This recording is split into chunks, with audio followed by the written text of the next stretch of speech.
Welcome to Focus on the Falls. I'm John Mercure, diving into several different issues today. One of them, kind of the broad overarching topic that we're going to really get into a little bit here, is mental health of our students. We talk a lot about what happens in the classroom and an academic standpoint, what our kids need. What about from the mental health perspective? I want to introduce you to the people that we have here with us. Quite a panel. I'm excited to get into this with. Stacy Clem is the Director of Pupil Services here in the district. Stacy, thank you for being with us. Next to Stacy is Jennifer Bonelia, school counselor here at North. Hi, Jennifer. Hi. And then we have Erin Davenport, a school psychologist. Hi, Erin. Hi. And down on the end, we have Michelle Olson, Ben Franklin, social worker. Thank you so much, Michelle, for being here. A grant that the district has come into, worked hard to land this grant, and now is able to use for several different things. What does the grant, Stacy, kind of in a broader sense encompass? So this is our second year of the grant, and it's really been written to help us analyze and focus on our whole system as a whole of what are the services we're providing, and if those services are meeting all the students' needs. Are we identifying all of our students who have needs, and are the systems in place equally accessing all students to those services? I want to stay with you for just a second, Stacy. When we talk about needs of students in the mental health arena, what are some of the primary concerns? And I know it's hard to generalize because there are little students and bigger students and different demographics, but are there general concerns or things that you try to think about when we think about what our kids need from a mental health perspective? Sure. So I want to make sure that they all have the same access to services for making sure that they don't have anxieties related to school, connections from teachers, from school, just relationships that are positive from people who are going to give them access to an education. And if they don't have access to those positive resources, or they're struggling with some of their own anxieties despite having access to resources, making sure that we're giving them the needs that they have or the services that they're entitled to. That's such a great point. So equal access, that every kid and every kid's family has the same ability to get the touch points, get their needs met as another kid, no matter what their demographic situation. Mm-hmm. Yeah. Jennifer, when you got into this, you do this for a living, and now we're in a pandemic. Right. Did you ever envision that we would be having these sort of discussions, or the issues that are now facing our kids would be issues that are facing our kids? No, because so much of what I do is in person. I'm always with the students. I see them, they see me. And then to all of a sudden not have that easy access to them, to be able to talk to them when I know they need to talk to someone or reach out and check on them, and not always getting a response. That's been, one of the big struggles is, there are kids that have needs, and you're not always able to get in touch with them and support them in the way that you want to. That's such an interesting point. And Michelle, you work with some of the smallest kids in our district. Is there a particular challenge making sure they get what they need when you can't be with them in person, and their attention is a little bit different than if you're dealing with a 16-year-old? Are there unique challenges? Absolutely. And in thinking what Jennifer just shared, it's that whole piece around engagement and meeting families where they are. So figuring out what potential barriers are, what resources they might need, and then continue with that relationship. And it might be that you're continuing more frequent check-ins in a variety of ways. Just stopping by to say hi on your porch, or I'm going to leave you an email or a voicemail message. So really trying to be creative to let families know we care. Erin, we're going to come back to this several times, so we might as well start it right now. Are there resources? Is there a particular resource you want to highlight if parents, families want more information, think like they need help? Absolutely. So through our grant, we created a mental wellness webpage on the School District of Menominee Falls, and it's intended for staff, students, families, whether you live here or not, and it really connects you with resources in our community and national resources as well. Mental health is health, so even if you're not struggling, it's really important to do mental wellness check-ins and use the resources at your fingertips. One that our students use a lot is the Hopeline. So that's linked on our website. Also, you can text Hopeline to 741741, and it's an anonymous texting line where students can text it 24/7 about any issue they might be going through. It could be a breakup, it could be stress, it could be thoughts of self-harm, and a trained professional will text them back and get them the help they need. Jennifer, are you seeing angst, anxiety in our students? I know our district, I've always been so proud of the way we handle the mental health part of education in our district. Mhm. What emotions are you seeing? What issues are you seeing that you're needing to address? I am seeing a lot of heightened anxiety due to all these new stressors in their lives. You know, we have kids that we're fortunate enough to have a lot of our kids here half the week, at least in person. But when they are at home, they're on their own and they have to be able to log on to the computer and be present in their classes and stay focused. It's a lot different than when you're in a classroom and you have a teacher there giving you cues and reminders. So the anxiety goes up, and a lot of parents are working, so they may not be home, at least with the middle school or high school students. So the students are having to learn a new set of skills or practice a set of skills that they've never really had to use before. And that's causing their anxiety to go up as these added stressors come in. Michelle, the older kids might not want to talk to us about how they feel when they're 14 or 15, but at least they can verbalize it. When you're talking about kids that are much smaller, that are in kindergarten or first or second grade, and they know something's not quite right, but maybe they can't wrap their arms around what that means, or they don't have that experience in life to know what's happening. Does that make it extra tough to make sure the little ones are doing okay and they understand it's okay to feel the way they feel? So smaller children, maybe older children too, communicate through play. So getting really creative with using our virtual playing games through the computer, connecting that way. So once children are comfortable, they tend to talk more. So that's part of it around that engagement. And then also supporting families to support their youngest, our youngest learners. I see that as my role as well, because they, with our youngest learners, our families are there with them, oftentimes collaborating with the teacher to share lessons.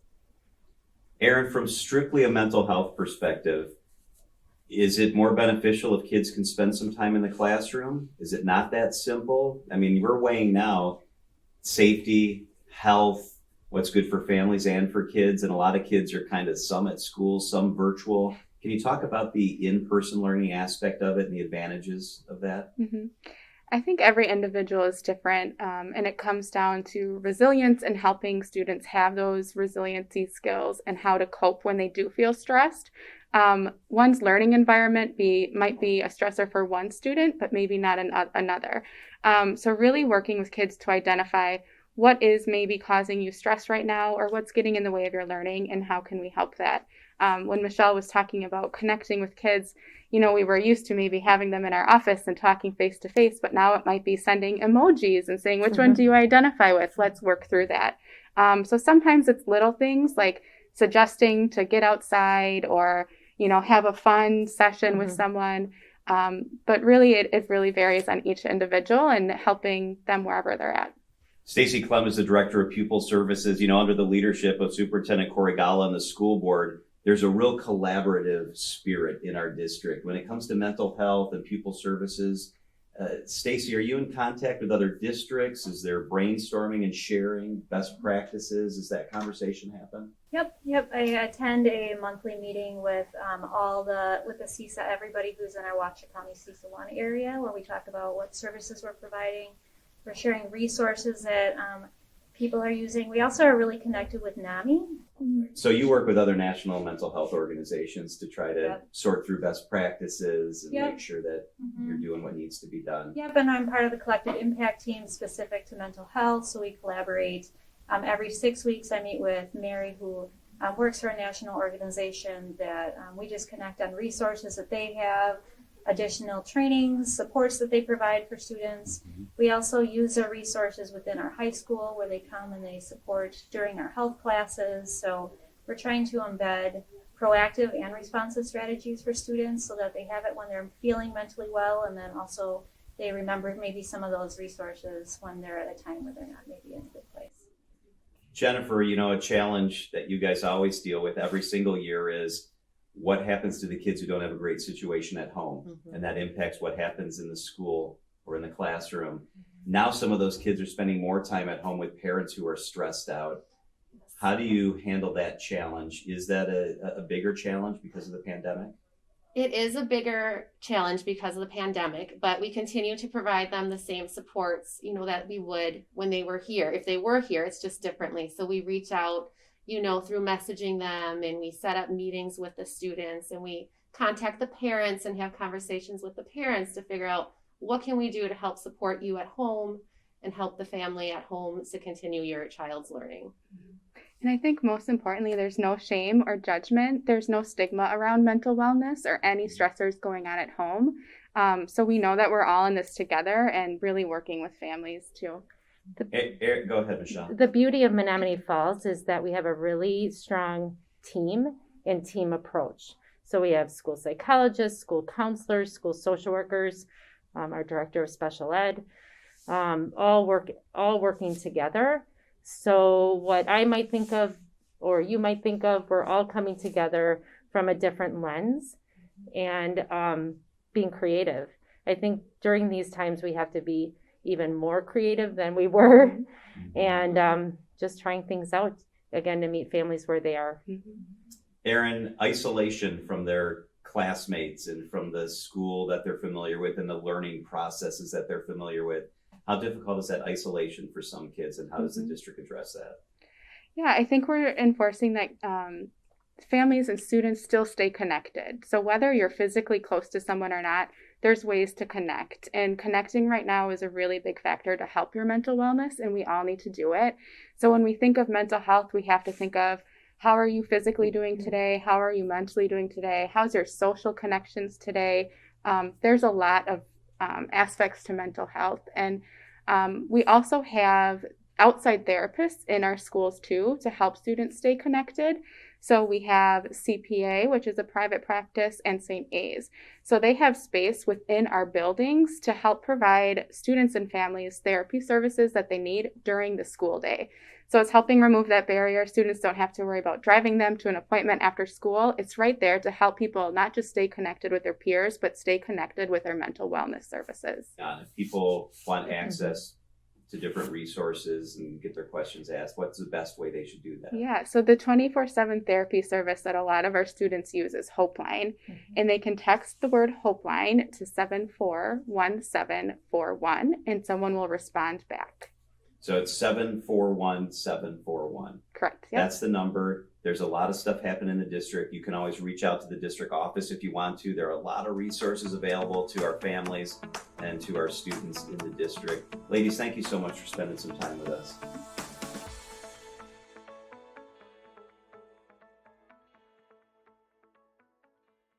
Welcome back to Focus on the Falls. Time for our conversation with the superintendent, Corey Gala. Corey, how you doing? I'm doing well. Thanks, John. I'm impressed with the district when I see all that you are weighing and all that you're juggling, trying to decide what's best for students and staff, virtual, in-person, hybrid model.